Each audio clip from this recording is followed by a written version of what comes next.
Well, good evening, everyone, and welcome to the Coach McVay Show, presented by Microsoft Surface. JB Long, DeMarco Farr, and the head coach of your Los Angeles Rams. 2-3 with one game to go before the bye. How are you holding up after that loss to the Cowboys? You know what? I'm excited about the opportunity to respond because, we talk about this all the time, JB, mental toughness, being your best regardless of the circumstances.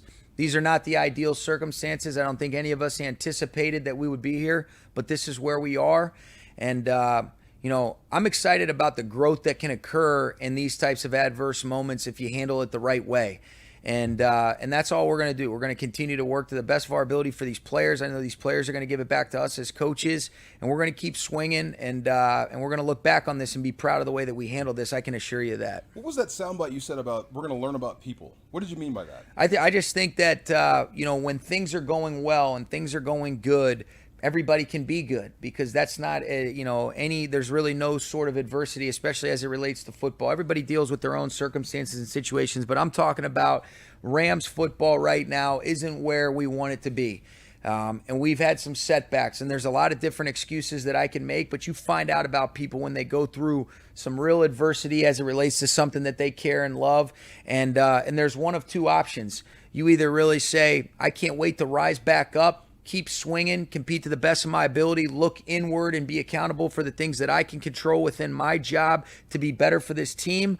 Or I've seen some people, not on this team, but just in general, where you say, hey, that's just too much for me. I've had enough, and I don't believe – I know we don't have those kind of people, and I'm excited about being able to band together and be stronger in the midst of this little bit of adversity that we're facing. And we have a say in this thing. We're going to fight our way out. I know I'm going to do the best I can for these guys to do that. I feel like this is a moment where your wisdom is being tested a little bit in terms of striking the right balance as a coach between staying the course, giving the individuals who are being given opportunities now the opportunity to make week-to-week incremental improvements. That's a great point. Versus how do you just get to the point where the standard isn't being upheld and strategic changes have to be made? I think it is a balance, and I think it's a responsibility that you don't take lightly, but you have to be decisive in what you think is best. And so there's a lot of decisions as it relates to just, okay, how do we not press the panic button, but how do we address things that need to be addressed? And some of the things are out of our control, but the main thing is we've got to be decisive in our decision making, that everything that we do is geared towards whether it's our process, our preparation, our planning, and then ultimately some of the decisions with regards to our personnel, what gives us the best chance to try to go win a football game, get to 3-3 against the Carolina Panthers, and then we'll have a lot of stuff to look at over the bye as it relates to moving forward. Hopefully you get some guys back, but those are things you don't take lightly. Being able to have that balancing act is something that is exactly that. It is a balancing act, but one that I think decisiveness and thorough, thought through things need to be in consideration with all of the things that I mentioned. I know protecting Matthew Stafford has been on the lips of everyone. I think I asked you about it after the game. But when I left SoFi, I'm thinking maybe this guy took a beating. Then I watched the video, and it's not as bad as you think. There were some times where he had time to throw, and you actually moved the football. So it's not as bad as people are letting on with the protection situation. Yeah, it was, but there was some stuff that wasn't good either now. Yeah. And so, the thing that I can understand, and I have tremendous respect for the caliber of athletes that are on that field week in and week out, whether that's our own guys or the opposing team. What I don't have tolerance for, and what we can't have any tolerance for, are the mental mistakes where you leave free runners.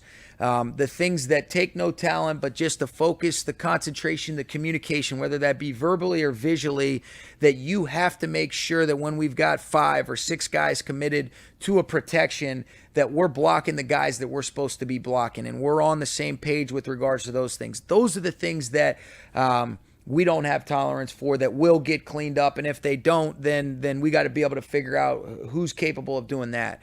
The physical errors, those things occur. I want to see guys compete and do everything in their power to strain just a little bit more. But it's the kind of things that really, when we've got a guy accounted for, but somebody doesn't know, do I have slide side help? Do I not? Are we really, which direction are we really going?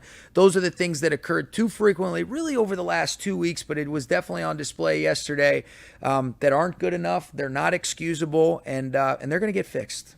What do you make of an offensive lineman-only closed-door meeting today? I mean, players-only meetings are usually either really good or really bad, depending on usually where it really goes from bad. here. Usually I've never heard of a players-only meeting unless they were planning like a Christmas party or something like that. That wasn't because there was something that needed to be addressed. I think it shows guys care. I have total trust in the leadership of that room that it was a conversation that will bear good things. I do believe that, while also sometimes honest dialogue that needs to exist where these are the guys that are out there. They're the ones going to battle and being able to perform and do it together. And so we're all in it together, but I think those things can be beneficial if that's what they feel is necessary to be able to move in the direction that we need to move. I don't know how much you can change what you want to do. I mean, is that your fifth offensive line this year, fourth or fifth? Every game's been a new one. Every game's been a new one. I mean, it's going to be hard to be kind of cohesive when you're replacing guys. Yeah, and I think that's the challenge for us, and that's the thing that we need to figure out is, okay, with the guys that we feel like give us the best chance, how do we want to operate? And what gives us the best opportunity to be more efficient, whether it's running or throwing the football, to be able to sustain drives and ultimately score more points. And so, and take better care of the football. I think before you learn how to, beat the opponent, you got to stop beating yourself. And there has been a lot of instances where I'm encouraged that once we stop doing that, that'll be something that can help us go much further in the right direction and the standards that these guys have set. That they want to uphold as it relates to the games that we have guaranteed moving forward. Part of this is a question about the prognosis for David Edwards, but it seems like 6 offensive lines and 6 starting arrangements is a real possibility this week. Yes, absolutely. It's a real possibility. I feel for my man Dave going through some different things right now. Hopefully he's going to be okay, but those head injuries and the things that he's kind of gone through over each of the last couple weeks is something that is very serious, and you hope our guy's going to be all right. Some other areas of your roster, there was also a balance, I'm sure, this week between bringing a player back for a game that you feel like you need to win versus giving that individual, I'm talking about a Brian Allen or a Kobe or a David Long, 2 weeks with the bye on the other side of it. Is that a real tension? It is, but if they can go, they need to go. And we need all hands on deck, never at the expense of pushing a guy before he's ready. And that's where you rely on the experts in the medical arena and then also the dialogue that exists between us and the player to see where they're at, what they're capable of. But that is absolutely something that you always, that's at the forefront of our minds. But if they can go, man, we need those guys and we need them to get back as soon as possible. Yeah, God bless you. Kind of hard to avoid head contact as a guard. Yes, it is. That's kind of part of the job description there. So God bless. I hope he gets better soon. But yeah, moving on. I mean, Cam Akers carrying the rock. How do you help him get into a rhythm sooner or earlier? Well, is it during the week or just on Sunday? That's an answer that I'd love to know if you had it. I think it's a combination of all. I know all those things are only helpful. They're not detrimental. You're short on the preparation because coming off a Monday night game. Again, whatever I say is going to be an excuse. We have to be better. And it's being able to create the space that's necessary, him being able to press it the right way, us getting in and out of some of the right looks, us giving our players the best opportunity based on the concepts and the different things that they do best. So there's a lot of layers to it, which includes coaches, players, the execution. And so the run game wasn't good enough. Not a great moment, I know, to single out individual efforts when the team is down, but there were some. Who do you think did play well yesterday against the Cowboys? Yeah, I think, I thought Aaron Donald was outstanding. I thought really there was a lot of bright spots from our defense as a whole. I felt great. And Grant Haley on a handful of plays, just competing, doing some different things. Jalen always makes his presence felt. I think offensively it was good to be able to see Tutu Atwell make a big play down the field. That was a great catch, with a great player kind of draped on him. Great throw. I thought there were some bright spots for Matthew. Obviously, an incredible individual effort by Cooper on the one-handed crossing route, and then takes that thing 75. So there was, it's not all bad, but what you do realize is that football is the greatest team sport that there is, and it's, we're going through some challenges right now, but tough times don't last, tough people do, and I truly believe that. You're built for it, absolutely. That was Jalen's first sack, right? You said that? Yep. That was Jalen Ramsey's first sack in the NFL. Yeah, he's forced a lot of balls to come out quickly and influenced and affected it on some of the different pressures, but it was great to be able to see Jalen get that one, and it was definitely a good dialed-up deal, and that's where you can see they're so cognizant of Aaron, and he comes free off the backside. It was a great play by him. On a blindside shot, no flag.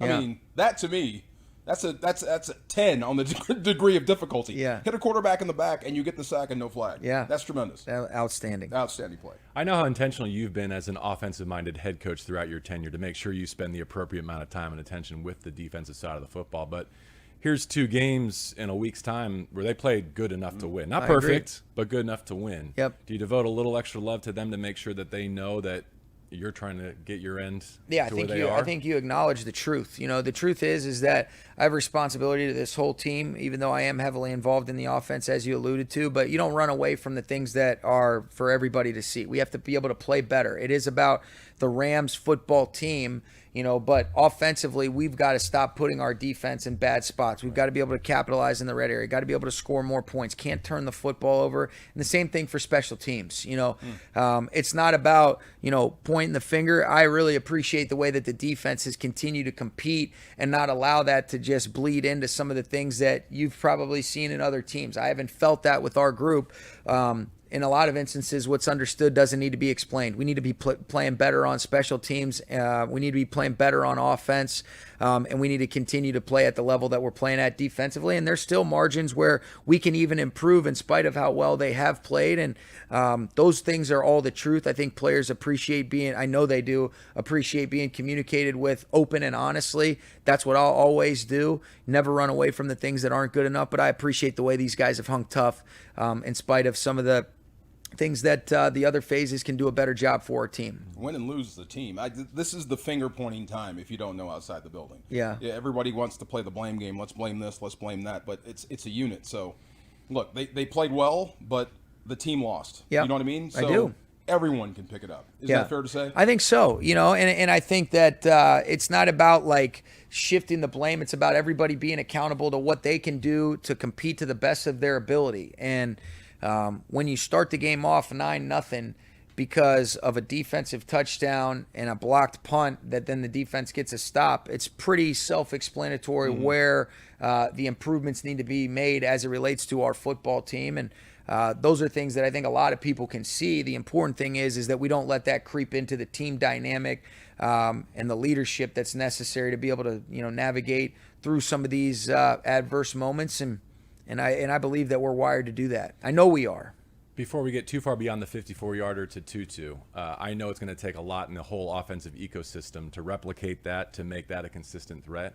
But now that it's down on film, when you are able to protect better and when things are humming a little bit more, does that become something where defenses have to respect that vertical? I think so. You know, and there's been some opportunities where he's flushed out the top shelf of the coverage to open up some different things, and he can be the second level of some of those, you know, things as well. And so I think it was great for him to be able to make that play, especially given, you know, the caliber of the team and the guys that you're doing that against. And I think that's great for Matthew's confidence to be able to let one go and he goes and tracks that thing down. That's great for him as just a player, but it certainly helps anytime that you can be efficient but also explosive.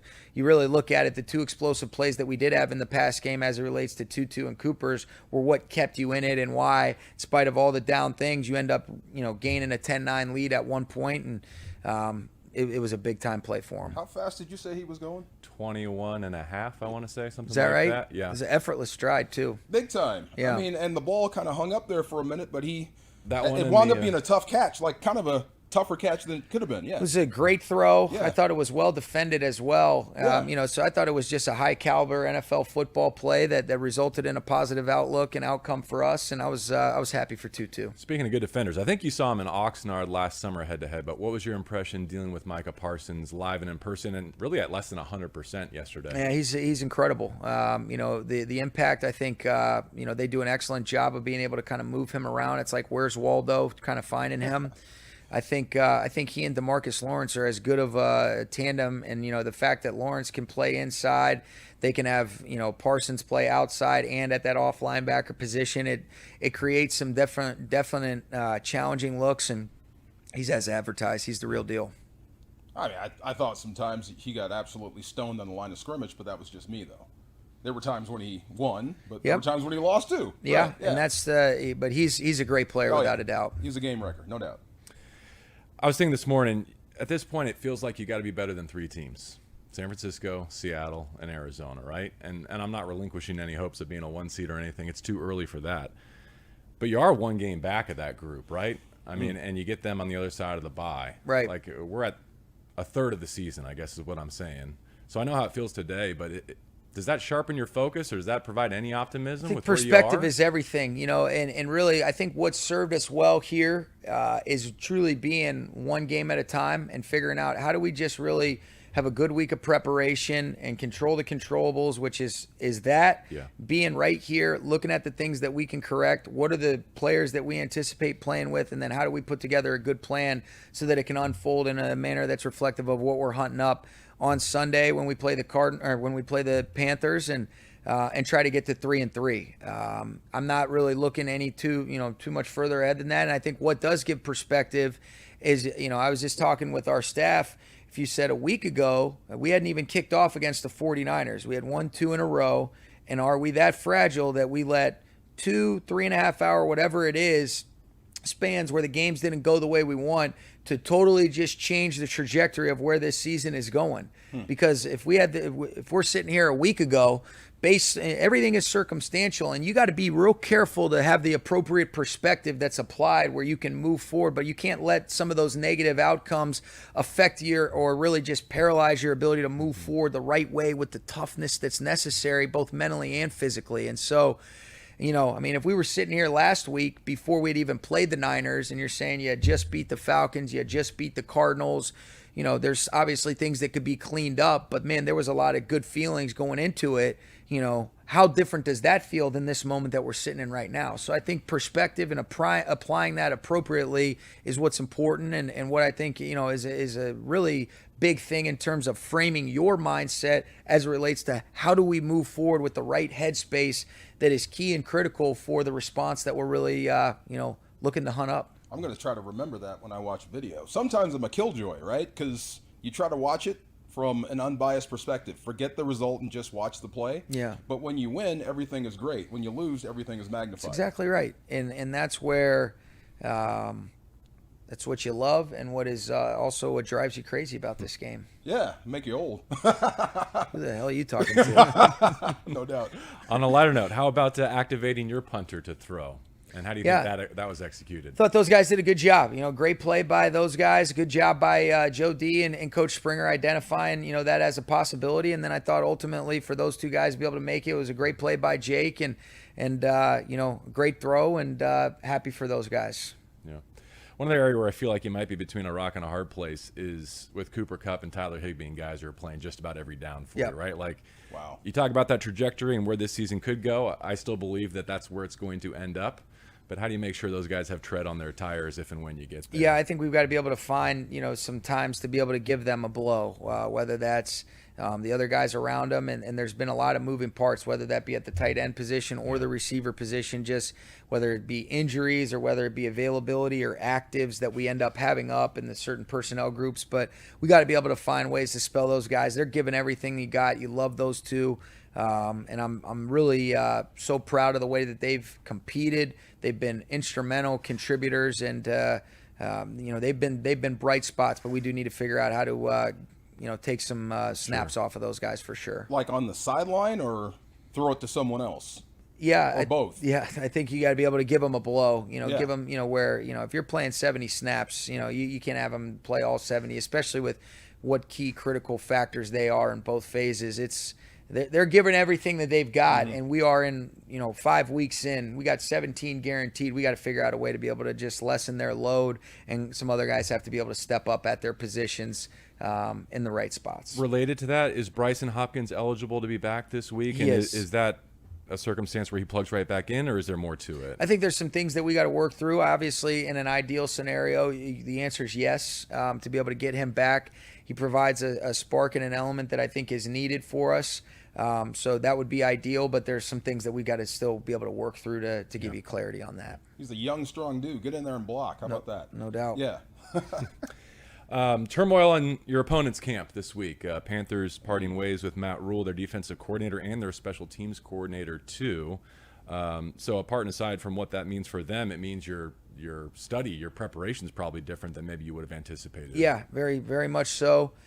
Got to be able to figure that out, based on some of the new changes in leadership and where those spots, have continuity or don't have continuity based on those changes they've made. And then you have to be able to make educated guesses. And it always does start with yourself, and then it's about the opponent. And we got to do a good job of being able to clean up some of the things that we can control, and then figure out what's the best way to prepare for the upcoming opponent given the changes they have. I always wanted to ask this. With players, when guys get cut, it's kind of a wake-up call, right? Oh, boy, the axe has fallen. Same with coaches. When you see coaches get fired, does that kind of shake you up as a coach? Or? I think it makes you realize, what a blessing it is to be able to do this and how challenging it can be week in and week out. And, how much change is inevitable for both good and bad. And so, fortunately here we've seen change for a lot of the right reasons as it relates to coaching. But you don't minimize, you hate to see that. But it is a part of our business, and it's one that I don't know if it motivates you to try to win that much more, or it brings to light the reality of what a production-driven business this is.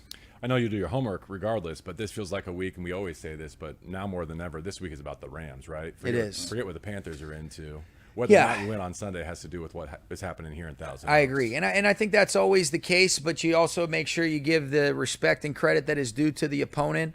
And that's not taken away from, how serious and how well we know we need to play to be able to try to get that third win. But there's more moving. I know this. There's more moving parts, more things going on than at any point in time since I've been here.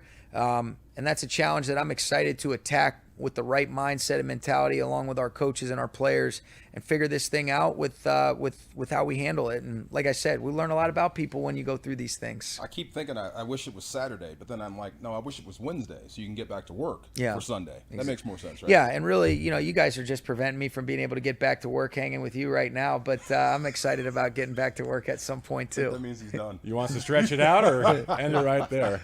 We'll take our cue from you. I know DeMarco and I really appreciate our opportunity to sit down with you and you being candid with us. This has been the Coach McVay Show, presented by Microsoft Surface.